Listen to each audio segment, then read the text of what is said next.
नमस्ते। विभिन्न प्रकार की परीक्षाओं में उत्कृष्ट कोटि का प्रदर्शन कैसे किया जा सकता है, इस पर हमें विस्तृत रूप से चर्चा करनी होगी। परीक्षाओं का स्तर माध्यमिक, उच्च माध्यमिक, उच्चतर शिक्षा या फिर कोई प्रतियोगी परीक्षा हो, सभी परीक्षाओं में उत्कृष्ट कोटि का प्रदर्शन करने के लिए यदि कोई महत्वपूर्ण शब्द है जिन्हें हम जीवन के मूल्यों में शामिल करके अपार सफलता प्राप्त कर सकते हैं, वह है समर्पण और अनुशासन। देखिए, समर्पण सफलता के लिए सर्वप्रथम समर्पण का होना अति आवश्यक है। समर्पण से क्या तात्पर्य है, समर्पण क्या होता है, इसे आप यूं समझ सकते हैं, किसी के प्रति अटूट विश्वास, श्रद्धा भी हो सकती है। ये अटूट विश्वास विद्यार्थी जीवन में अपनी पाठ्य पुस्तकों, अध्ययन सामग्री और समय प्रबंधन पर होना चाहिए। यदि आपको इन तीनों में से किसी पर भी अविश्वास होने लगेगा तो आप में समर्पण की भावना में कमी आना स्वाभाविक होगा। जब किसी विषय पर या किसी सामग्री पे या किसी व्यक्ति पे जब हम अटूट विश्वास करते हैं और थोड़ा भी हम विचलित हो जाएं, या यूं कहें कि किसी ने आकर के आपको ये कहा कि आपके द्वारा जो पढ़ा जा रहा है उस विषय बिंदु में से आपको कुछ याद नहीं है या परीक्षाओं में नहीं आएगा। जो जो परीक्षाएं नजदीक आती हैं, मार्गदर्शक कम और मोटिवेशनल व्यक्ति ज्यादा मिलते हैं। आज विचित्र समस्या है, विचित्र स्थिति है हमारे समाज के समक्ष। विद्यार्थियों की तुलना में मोटिवेशनल गुरु ज्यादा हो गए। मोटिवेशनल सेमिनार आयोजित करना, ये कुछ समय के लिए आपको उद्वेलित कर सकते हैं, कुछ समय के लिए आपको ऊर्जा दे सकते हैं, अर्थात उत्प्रेरक की भूमिका निभा सकते हैं, लेकिन रेगुलर आपको चार्ज नहीं कर सकते। आपको प्राथमिक सेल बनना है या द्वितीयक सेल बनना है, यह आप पर निर्भर करता है। आपको 100 उत्प्रेरक बन के कार्य करना है या फिर अन्य प्रकार से कार्य करना है। ये आप पर निर्भर करता है।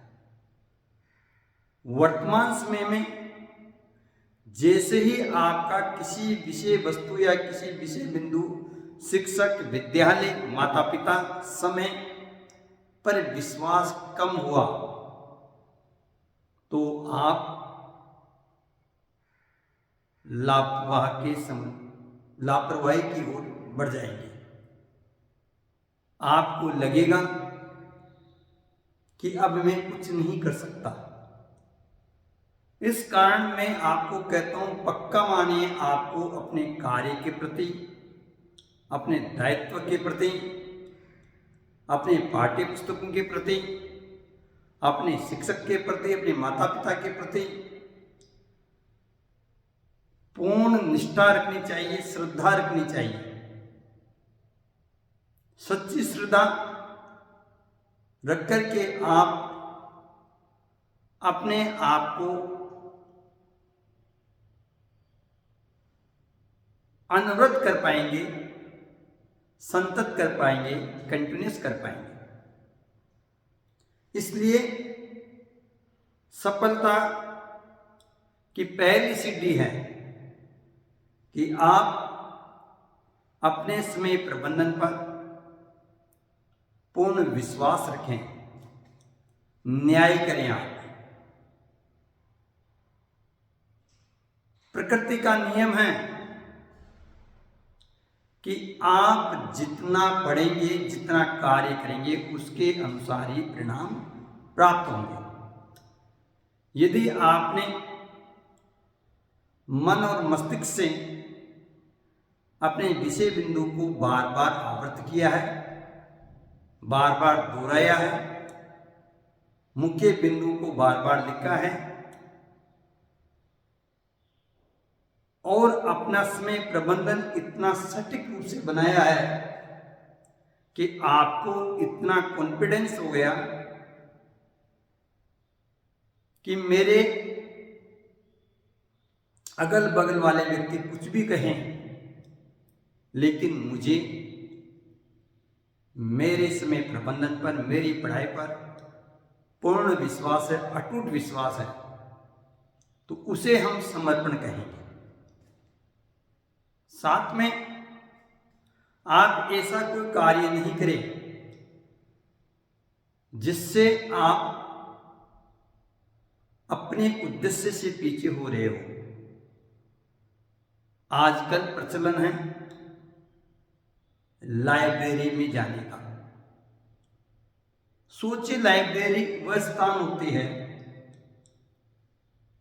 जहां पर आप एकांत में बैठकर पढ़ सकते हैं तथा विभिन्न प्रकार की पाठ्य सामग्री आपको उपलब्ध करवाई जा सकती है। यदि ऐसा है, आप शांत चित्त होकर पढ़ते हैं, आपके विषय बिंदु से आप भ्रमित नहीं हो रहे हैं, आप समय का सदुपयोग पूरा कर रहे हैं, तो फिर और साथ में आपको अध्ययन की सामग्री उपलब्ध करवाई जा रही है, तब तो लाइब्रेरी का मुख्य उद्देश्य हल हो जाता है। लेकिन इसकी कुछ हानियां भी हैं। यदि आप जिस कक्ष में बैठे हैं, जहां आप अध्ययन कर रहे हैं, उस अध्ययन कक्ष में आपके साथ अन्य सहपाठी भी होगा। आपने आपके शिक्षक द्वारा जो विषय बिंदु आपको लिखाया गया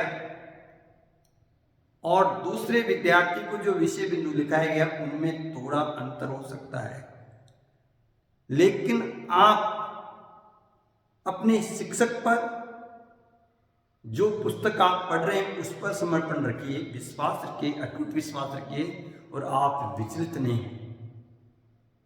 अधिकतर समय हम दूसरों के नोट्स या दूसरों द्वारा हल करने के तरीके पर, या फिर यूं कहें कि ये बता दिया जाता है ये क्वेश्चन इंपॉर्टेंट है, उस पर अपना समय ज़्यादा व्यतीत कर देते हैं, जो एक गलत परंपरा है, एक गलत तरीका है। फिर तो घर ही बहुत अच्छा है, घर भी एक लाइब्रेरी है। आप स्वयं अपने पाठ्य पुस्तक और आपके शिक्षक द्वारा संधारित नोट्स से आप बहुत अच्छा मुकाम हासिल कर सकते हैं। सफल व्यक्ति या यूं के सफलता प्राप्त करने के लिए आपको अपने विषयों को बार बार आवर्त करना होगा, फ्रीक्वेंट करना होगा, दोहराना पड़ेगा। आरेख, डायग्राम, चित्र, मात्रक, परिवर्तन, वैज्ञानिक प्रणाली आदि को बार बार दोहराना करना पड़ेगा। छोटी छोटी मिस्टेक्स को आपको देखना पड़ेगा। आपको ये भी देखना पड़ेगा कि मुझे कितने दशमलव तक भाग देना है। 0.1 दशमलव तक यदि आप केमिस्ट्री में भाग देते हैं तो फिर वह क्लियर नहीं है, आपको मार्क्स पूरी नहीं मिलेगी। इस कारण 0.2 तक आपको कम से कम भाग देना होगा। यदि 10 की घातांक सर्वाधिक आ रही है, ज्यादा आ रही है, तो आपको उसको वैज्ञानिक प्रणाली से 10 की घातांक को बदलना होगा। छोटी छोटी चीजों का हमें ध्यान रखना होगा। तो मैंने कहा आप कहीं भी पढ़े, लेकिन समर्पण की भावना आप में होनी चाहिए। समर्पण से निष्ठा बनती है, अटूट विश्वास बनता है, श्रद्धा बनती है। तो आप अपने शिक्षक के प्रति, अपने विद्यालय के प्रति, अपने माता पिता के प्रति, आपने जितना समय पढ़ने के लिए कंज्यूम किया उसके प्रति, अपने नोट्स बुक के प्रति श्रद्धा रखिए, अटूट विश्वास रखिए। इसे ही समर्पण कहा जाता है। दूसरा है अनुशासन। जब तक आप अनुशासित होकर के कोई कार्य नहीं करेंगे, तब तक आपका समर्पण भी आपको सफल नहीं होने देगा। अनुशासन का तात्पर्य ये नहीं है कि आप चुपचाप बैठे रहें, एकांत में बैठे रहें, अपनी राय प्रकट नहीं करें। इसे अनुशासन की श्रेणी में लाया जा सकता है, लेकिन इसका मतलब है कि आप सजग भी नहीं है, अवेयरनेस भी आप में नहीं है। इस कारण अनुशासन का तात्पर्य कि आपने जो समय फिक्स किया है, 24 आवर्स सबके लिए होते हैं। जो समय आपने फिक्स किया है कि मुझे कितने बजे उठना है, कितने बजे तक, कितने समय तक मुझे किस विषय को पढ़ना है, सोशल मीडिया में जो आपको भ्रमित करने के साधन होते हैं उनसे हमें मुझे किस प्रकार से दूर रखना है, साल भर मैंने जो पढ़ा है उसके अलावा मुझे अतिरिक्त विषय बिंदु के लिए कितना समय देना है, वही आपका अनुशासन है। मुझे पारिवारिक रूप से मेरे परिवार के सदस्यों के बीच में कितने समय तक बैठना है, यही हमारा अनुशासन है। उच्च कोटि की सफलता प्राप्त करने के लिए समर्पण और अनुशासन होना चाहिए। कल्पना नहीं कर पाएंगे आप कि आपको कैसी सफलता मिलेगी। आप अपने समय के प्रति समर्पित रहिए। आपने साल भर तक जो पढ़ा उसके प्रति समर्पित रहिए और अनुशासित रूप से आप पढ़िए। लिखने का तरीका बेहतर कीजिए, पुनर्लेखन कम से कम कीजिए, आरेख और डायग्राम को स्वच्छ, नीट और क्लीन बनाइए, नामांकित बनाइए, लेबल कीजिए। मुख्य बिंदुओं को आप अंडरलाइन कीजिए या उन्हें रेखांकित कीजिए। अलग अलग तरीके से आप उनको शिक्षक के सामने प्रस्तुत कीजिए। आप बहुत अच्छे अंक प्राप्त कर सकते हैं। नहीं, बहुत अच्छे अंक प्राप्त करने के लिए पक्का है कि आप में समर्पण और अनुशासन होना चाहिए। जो विद्यार्थी समर्पण और अनुशासित रहता है वही उच्च कोटि की सफलता प्राप्त करता है। मेरा आपसे बार बार एक ही आग्रह है कि आप अपने विषयों के प्रति समर्पित रहें, अधिक से अधिक पढ़ें, बार बार पुनरावलोकन करें, रिवाइज करें, दिशा भ्रमित नहीं हो। कोई भी आकर के आपको ये कह सकता है कि मैंने 20 क्वेश्चन बनाए, मैंने 25 क्वेश्चन बनाए, मैंने 100 क्वेश्चन बनाए, इनको आप पढ़ लीजिए, कोई देखने की आवश्यकता नहीं। गलत है, आपको डाइवर्ट नहीं होना है। आपको अपने पाठ्य पुस्तक को संपूर्ण रूप से बार बार पढ़ना है। उसमें जितने ज़्यादा क्वेश्चन बन सकते हैं बनाइए, उनके उत्तर स्वयं लिखिए, तब जाकर के आपको सफलता प्राप्त होगी। धन्यवाद।